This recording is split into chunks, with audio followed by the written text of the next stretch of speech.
வணக்கம், இது நம்ம ஆர்ஜி ஃபேமிலி கிச்சன். இன்றைக்கி நம்ம சேனலில் எக்கை யூஸ் பண்ணி ஒரு சூப்பரான ஸ்நாக்ஸ் ரெசிபி தாங்க பண்ண போகிறோம். வேறு ஒன்றும் இல்லை, எக் சில்லி தான். எக் சில்லி எப்படி பண்ணுறது அப்படிங்கிறத இந்த வீடியோவில் பார்க்கலாம். வீடியோவை ஸ்கிப் பண்ணாமல் பார்த்து இதே மாதிரி நீங்கள் ட்ரை பண்ணி பாருங்கள். எக் சில்லியோட டேஸ்ட்டு அவ்வளோ அட்டகாசமாக இருக்கும். இப்போ வாங்க வீடியோக்குள்ளே போகலாம்.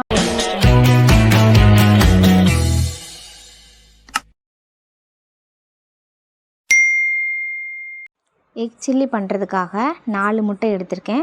இது கூட என்னென்ன பொருட்கள் தேவை அப்படிங்கிறத பார்த்துடலாம். ஒரு பெரிய வெங்காயத்தை இந்த மாதிரி சின்ன சின்ன க்யூபாக கட் பண்ணி எடுத்து வச்சுக்கோங்க. இந்த மாதிரி கொஞ்சம் சின்ன சின்ன க்யூபாக கட் பண்ணி எடுத்து வச்சுக்கோங்க.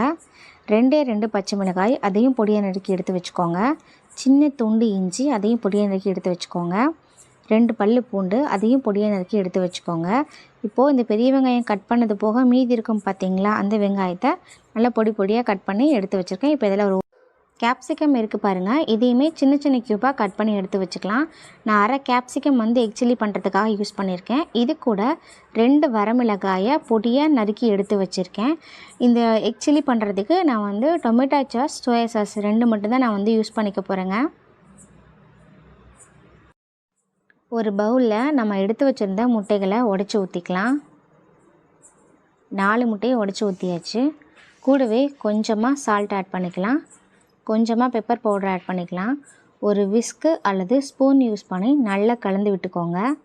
ரொம்ப பீட் பண்ணணும் அப்படிங்கிற அவசியம் இல்லை. இந்த எக் நல்லா கலந்து விட்டுக்கோங்க, லைட்டாக பீட் பண்ணி கலந்து விட்டுக்கோங்க. இப்போது ஒரு பேனில் 1 டேபிள் ஸ்பூன் போல் ஆயில் சேர்த்துட்டு நம்ம பீட் பண்ணி வச்சுருந்த அந்த எக்கை ஆட் பண்ணிக்கலாம். அடுப்பை லோ ஃப்ளேமில் வச்சுக்கோங்க. இப்போது நம்ம நறுக்கி வச்சுருந்த பெரிய வெங்காயத்தை ஆட் பண்ணிக்கலாம். அடுப்பை மீடியம் ஃப்ளேம்லேயும் லோ ஃப்ளேம்லேயும் அட்ஜஸ்ட் பண்ணி வச்சுட்டு இந்த மாதிரி முட்டையை ஒதுக்கி விட்டீங்க அப்படின்னாலே அந்த மேலே லிக்விட் மாதிரி இருக்குது பாருங்கள், அந்த எக் நல்லா வெந்து வந்துடும். நீங்கள் அப்படியே திருப்பி போட முடிஞ்சால் திருப்பி போடலாம். அப்படி இல்லை அப்படின்னா சின்ன சின்ன க்யூபாக கட் பண்ணிக்கிட்டீங்க அப்படின்னா திருப்பி போடுறதுக்கு நல்லா கம்ஃபர்டபுளாக இருக்கும். இந்த மாதிரி சின்ன சின்ன க்யூபாக கட் பண்ணிவிட்டு அதுக்கப்புறம் திருப்பி போடுங்க. முட்டை 2 சைடும் குக் ஆகி வரணும். கிட்டத்தட்ட நம்ம பண்ணுறது ஆம்லேட் தாங்க. பாருங்கள், இந்த மாதிரி ரெடியாகி வந்த ஆம்லேட்டை ஒரு பிளேட்டுக்கு மாற்றி அதே பேனில் 2 டேபிள் ஸ்பூன் போல் ஆயில் சேர்த்துக்கலாம். ஆயில் நல்லா சூடானதுக்கப்புறம் கொஞ்சமாக ஜீரகம், இது கூட நறுக்கி வச்சுருக்க பூண்டு, நறுக்கி வச்சுருக்க இஞ்சி, அதுக்கப்புறம் நம்ம பொடியை நறுக்கி வச்சுருக்க பச்சை மிளகாய், இது எல்லாமே சேர்த்துட்டு அடுப்பை கம்ப்ளீட்டாக லோ ஃப்ளேமில் வச்சுட்டு 1 நிமிஷம் போல் நல்லா வதக்கிக்கலாம். இது எல்லாமே நல்லா வதங்கி வந்ததுக்கப்புறம் நம்ம பொடியை நறுக்கி வச்சுருக்க வரமிளகாய் இருக்குது பார்த்திங்களா, அதையும் சேர்த்துக்கலாம். இது சில்லி ஃப்ளேக்ஸ்னு சொல்லுவாங்க. உங்கள்கிட்ட சில்லி ஃப்ளேக்ஸ் இருந்தால் அது கூட ஆட் பண்ணிக்கோங்க. இதே ஒரு 1 நிமிஷம் போல் நல்லா வதக்கிக்கலாம். இப்போ இதெல்லாமே நல்லா வதங்கி வந்ததுக்கப்புறம் நம்ம கட் பண்ணி வச்சுருக்க பெரிய வெங்காயத்தையும் கேப்சிகமையும் ஆட் பண்ணி அடுப்பை மீடியம் ஃப்ளேமில் வச்சுட்டு ஒரு 2 நிமிஷம் போல் வதக்கி விட்டுக்கலாம். வெங்காயம் ரொம்ப வதங்கிடக்கூடாது. வெங்காயமும் கேப்சிகமும் லைட்டாக வதங்கி நம்ம வதக்கிட்டுருக்க இந்த ஆனியனுக்கும் கேப்சிகமுக்கும் தேவையான அளவு மட்டும் உப்பு ஆட் பண்ணிக்கோங்க. உப்பு சேர்த்துட்டு இதை நல்லா வதக்கிக்கோங்க. அடுப்பை மீடியம் ஃப்ளேம் வச்சுட்டு 2 நிமிஷம் மட்டும் வதக்கிக்கோங்க. வெங்காயம் நல்லா வதங்கி வந்ததுக்கப்புறம் ஒரு 3 டேபிள் ஸ்பூன் அளவு டொமேட்டோ சாஸு, 1 டேபிள் ஸ்பூன் அளவு சோயா சாஸ், இது 2 சேர்த்துட்டு அடுப்பை கம்ப்ளீட்டாக லோ ஃப்ளேமில் வச்சுட்டு ஒரு 1 நிமிஷம் போல் வதக்கிக்கலாம்.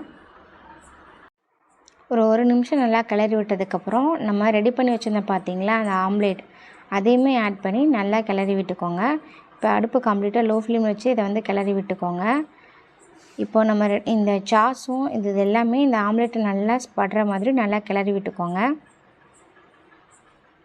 முட்டையை வச்சு ஒரு சூப்பரான ஸ்நாக்ஸ் ரெசிபி பண்ணணும் அப்படின்னா கண்டிப்பாக இதை நீங்கள் ட்ரை பண்ணி பாருங்கள்.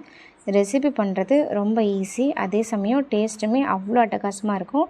டக்குன்னு பண்ணணும்னு நினைக்கிறீங்க அப்படின்னா கண்டிப்பாக இந்த ரெசிபியை நீங்கள் ட்ரை பண்ணி பாருங்கள். அவ்வளோதாங்க, சும்மா செம்ம சூப்பராக பர்ஃபெக்டாக எக் சில்லி ரெடி ஆயிடுச்சு. இது குட்டீஸ்லேருந்து பெரியவங்க வரைக்கும் எல்லாருக்குமே ரொம்ப பிடிக்கும். இந்த ரெசிபியை நீங்கள் ட்ரை பண்ணி பார்த்துட்டு எப்படி இருந்துச்சு அப்படிங்கிறத மறக்காமல் கமெண்ட் செக்ஷனில் சொல்லுங்கள். இது போன்ற வீடியோக்களை தொடர்ந்து பார்ப்பதுக்கு நம்ம ஆர்ஜி ஃபேமிலி சேனல் லைக் பண்ணுங்கள், ஷேர் பண்ணுங்கள், கமெண்ட் பண்ணுங்கள், மறக்காமல் சப்ஸ்கிரைப் பண்ணிக்கோங்க. தேங்க்யூ ஃபார் வாட்சிங்.